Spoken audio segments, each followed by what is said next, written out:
tutakuwa na kazi kubwa sana katika mwaka ujao wa fedha kuendelea na ujenzi wa mtandao wetu wa barabara.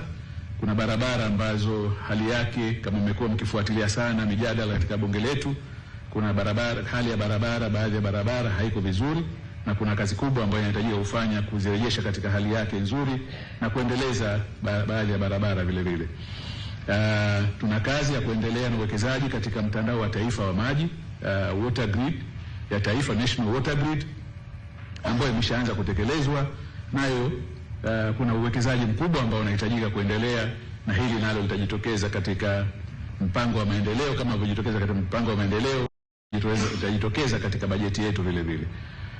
Hali ya nishati, miradi mbalimbali ya nishati, hasa upande wa usafirishaji na usambazaji wa nishati, nako kutaendelea vile vile kuwa ni sehemu ya bajeti yetu ya maendeleo. Na mwisho ni ujenzi wa rasilimali watu na ujuzi. Kwenye eneo hili, kama ambavyo mnafahamu, uwekezaji mkubwa unahitajika kuendelea katika upande wa elimu.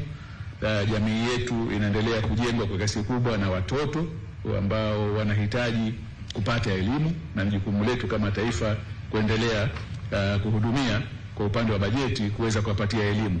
Lakini rasilimali watu, kwa maana human capital, upande mwingine vile vile ni huduma za afya, lakini vile vile kuendeleza ujuzi kupitia mafunzo ya mali VETA na mengine. Kwa haya ni maeneo kwa upande wa kazi ya maendeleo, bajeti yetu itegemewe kwamba itakuja kuyazungumza vile vile.